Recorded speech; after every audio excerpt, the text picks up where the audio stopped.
Quiero que lea conmigo Colosenses capítulo 2, versículo 9 y versículo 10. Tiempo de reforma. Colosenses capítulo 2, versículo 9, dice la palabra: porque en él habita corporalmente toda la plenitud de la deidad. Versículo 10. Y vosotros estáis completos en él, que es la cabeza de todo principado y de toda potestad. Padre, gracias por tu palabra. Tu palabra son vidas. Tu palabra son viva y eficaz, más cortante que toda espada de doble filo, que penetra hasta partir el alma y el espíritu, que penetra hasta los tuétanos de los huesos y discierne aún los pensamientos más profundos del corazón del hombre. Padre, habla a tu pueblo en esta noche. Úsame y siempre te tendré en memoria para darte toda gloria y toda honra. En el nombre de Jesús. Amén. ¿Sabe? Siempre me hice una pregunta. ¿Cómo alinear la iglesia a los propósitos eternos? Es una pregunta bien elaborada porque tiene que ver con un objetivo. Tiene que ver con establecer metas para lograr un fin. Pero hablando de reforma, me puse a pensar cuáles han sido los cambios que ha venido ocurriendo de generación en generación el mundo. Y una de las épocas más extraordinaria era la época del siglo XV. Porque mucho hablamos del siglo XV, de una cara de la moneda. Hablamos de Martín Lutero, hablamos de la Reforma. Muchos hablan no solo de Lutero, sino hablan de Juan Calvino. Otros más entendidos hablan de la pre-reforma y hablan de Juan Hus, 1467. Esos pre-reformadores que murieron en la hoguera, murieron en los tiempos de la Inquisición de la Iglesia Católica. Fíjese que a través de los tiempos, la iglesia, el pueblo de Dios, ha ido sufriendo cambios. Es cierto que Dios no cambia, ni en él hay sombra de variación, pero las cosas en su reino sí cambian constantemente para poder ser ¿qué? Eficiente en el tiempo que le ha tocado vivir. Por un lado de la religión, en el siglo XV estaba la Reforma. Pero del otro lado de la intelectualidad estaba la época del Renacimiento. La época donde grandes sabios y científicos y artistas salieron a lucir. En el siglo XV, en la época del Renacimiento, se dio a conocer un hombre llamado Miguel Ángel, un artista plástico que pintó el techo de la Capilla Sistina. Precisamente en ese tiempo, con sus contemporáneos, surge Leonardo da Vinci, también estaba Rafael. ¿Cuántos hombres inventores, hombres con una capacidad, un cociente intelectual alto? Pero sucedió algo en el siglo XV y fue que se reformó la mentalidad. La cultura grecolatina fue reformada. El sistema de pensamiento era el teocentrismo. ¿Qué enseña el teocentrismo? Que Dios es el centro de todo y que todo gira alrededor de Él. Esa es la misma postura de la seidad, que enseña que Dios es todopoderoso y que Él no necesita de nada ni de nadie para seguir siendo Dios. Sin embargo, el hombre sí necesita de Dios para poder sobrevivir, para poder desarrollar su carácter y maximizar su potencial hacia su máxima expresión. ¿Cómo fue que se reformó la mentalidad en el siglo XV, en la época del Renacimiento? Se sustituyó el teocentrismo por el antropocentrismo. Eso enseña que el hombre es el centro y que el hombre es la medida de todas las cosas. Usted me dirá, bueno, eso es una conducta estrafalaria porque Dios es el centro. Pero a partir del siglo XV hubo un cambio en la mentalidad. Ya el hombre era la medida de todas las cosas. Y ese sistema de pensamiento contraproducente se ha metido a la iglesia y no nos hemos dado cuenta. Fíjese que en cualquier grupo que se haga algo sin tomar en cuenta al grupo, se ofenden, se hieren y se quieren ir. Ya no se toma en cuenta lo que Dios quiere, sino qué quiere el pueblo para que me siga siguiendo.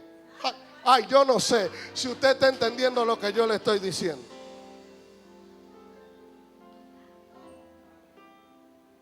Ese sistema de pensamiento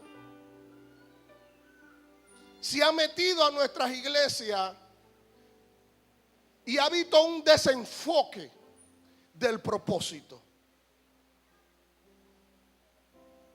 Mucha gente dice, no, pero Jesús era democrático porque Jesús dijo, ¿qué dicen la gente que soy? Aludiendo de que Jesús tomaba en cuenta lo que la gente pensaba. Pero ahí hay un error de interpretación.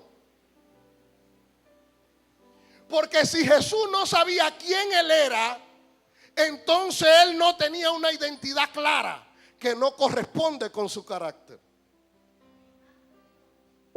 Jesús no está preguntando quiénes dicen la gente que soy, porque él carece de identidad o porque él no sabe quién es.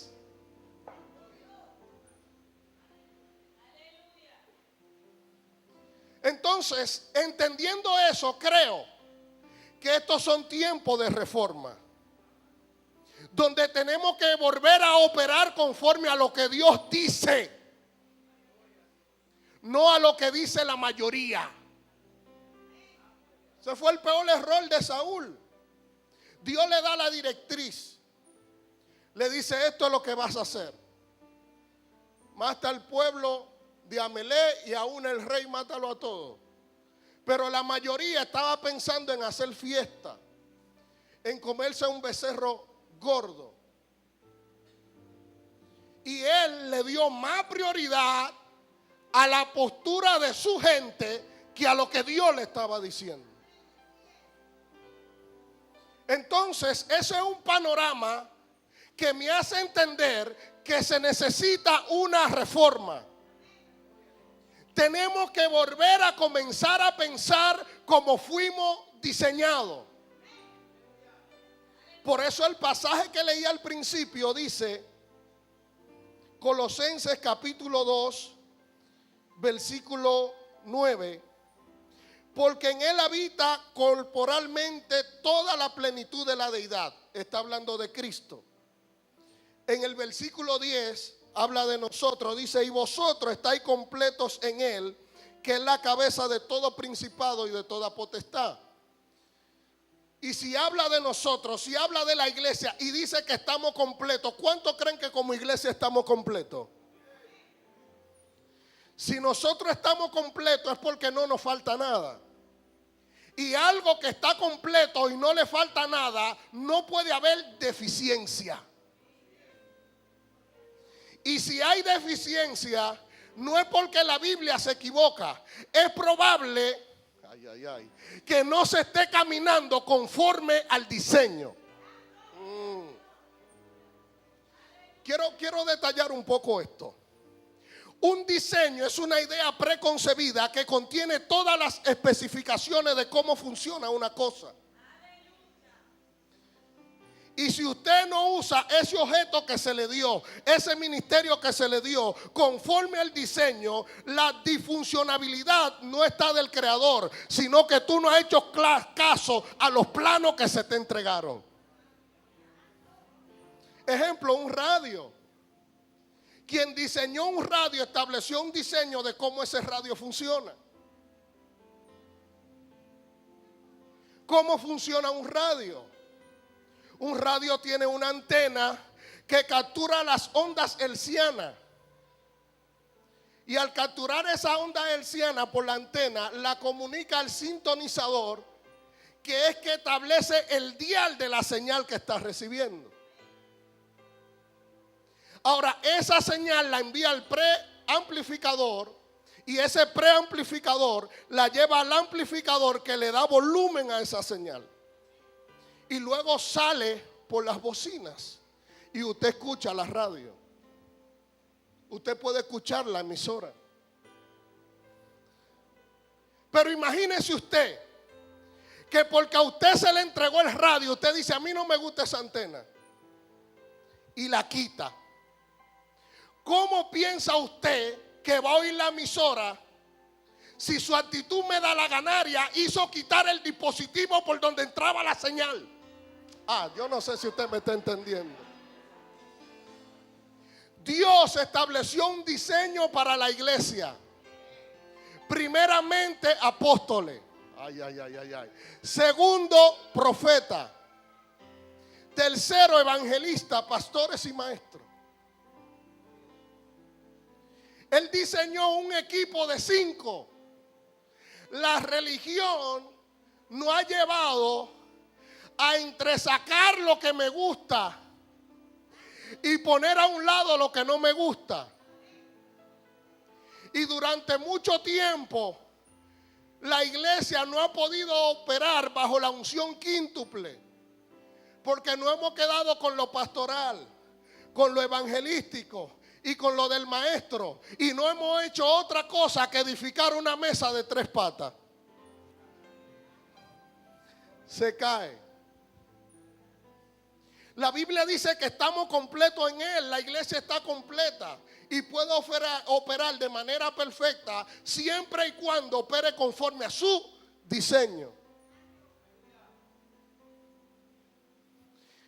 El que no respeta el diseño es multado. Si usted me contrata para diseñarle su iglesia, para diseñar ese edificio, hay una regla que le establece el Ministerio de Obras Públicas. El Ministerio de Obras Públicas establece reglas dependiendo la tipología de la edificación para regular esos tipos de diseño. Entonces usted contrata un arquitecto porque él conoce las reglas que regulan ese tipo de diseño de la edificación que usted quiere. Y uno de sus libros, el MM02, establece las leyes para el área de estacionamiento. Y dice que por cada 10 asientos hay que diseñar una área de estacionamiento. Imagínese usted que el arquitecto no respete las reglas que regulan ese diseño y haga lo que le da la gana. Y el dueño de la obra le dio 10 millones para comenzar el proyecto. Y esos 10 millones se fueron en la zapata, en el acero, en la cimentación del parqueo soterrado. Pero de repente llega el Ministerio de Obra Pública. Él no pregunta quién es el dueño, quién es el maestro constructor. No, él dice, ¿dónde están los planos? Ay. Porque lo importante no es lo que tú haces. Lo que es importante es que si lo que tú haces está conforme al diseño. Ay. Porque si el Ministerio de Obra Pública, a través de sus supervisores, se dio cuenta que ese proyecto y ese edificio no está respetando las leyes que regulan ese diseño, van a parar la obra. Y tú como encargado de la obra, basado en que hay 10 millones que se invirtieron, va preso. Y yo te hago la pregunta. ¿Quién mete preso a los que hacen lo que le da la gana frente a la obra de Dios? Oye, eso está muy fuerte. Nadie dice amén. Eso está muy fuerte. Eso casi no se puede ni predicar. Porque queremos edificar, pero no conocemos el diseño, que es que establece la intención original del Creador. Él estableció 5. Primeramente, apóstoles. Segundo, profetas, evangelistas, pastores y maestros. Entonces nosotros tenemos que convertirnos en una iglesia bereana. La iglesia de Berea no era una iglesia que decía amén a todo, no. Abría las escrituras a ver si lo que se estaba enseñando era conforme a las escrituras. Pero nos falta tener una característica bereana para nosotros darnos cuenta si lo que estamos haciendo es conforme a las escrituras, es conforme al diseño que nos fue dado. ¿Hay alguien aquí en esta noche? A mí me gusta ese silencio porque cuando la motivación principal del predicador es los aplausos, a veces se sustituye lo que Dios quiere decir por lo que el pueblo quiere escuchar. Pero qué bueno que los aplausos no son la vara para medir la calidad de un mensaje. Ay, Dios mío, yo no sé si hay alguien aquí en esta noche. Pero hay mucha gente inventando que no conocen el diseño, no tienen discernimiento de cómo se debe sobreedificar en la casa. Pero están ahí. Están ahí. Entonces, yo creo que el trabajo profético es revelar el diseño, revelar la intención del corazón de Dios a la gente. Porque sin profecía el pueblo ¿qué? Se extravía, se desenfrena. Por eso lo genuino en lo profético no es decir de que hay alguien que se llama Paula, no. La dimensión profética es más que un nombre. La dimensión profética tiene que ver con dar dirección. Oh, gloria al Señor. Se necesita una reforma. Tenemos que volver al estado original. Dios diseñó una iglesia profética, apostólica, una iglesia para que operara con una unción quíntuple. Pero los discípulos desde el principio no entendieron. Jesús le dice que no salgan de Jerusalén hasta que sean investidos con poder de lo alto. Luego le dice, vayan y hagan discípulos a las naciones, bautizándolo en el nombre del Padre, del Hijo y del Espíritu Santo, enseñándole que guarden todas las cosas que yo les he mandado. Y habiéndolo Jesús enviado, habían pasado 10 años y todavía todos estaban en Jerusalén. ¿Por qué la iglesia no ve más poder y más manifestación de Dios? Porque hemos sido investidos de poder de lo alto, pero estamos adentro. Y la unción es para salir afuera. Yo no sé si alguien me está entendiendo. La unción es para salir a anunciar las buenas nuevas, para vendar a los quebrantados de corazón. Nosotros pedimos, Señor, dame unción. Señor, úsame, pero no salimos.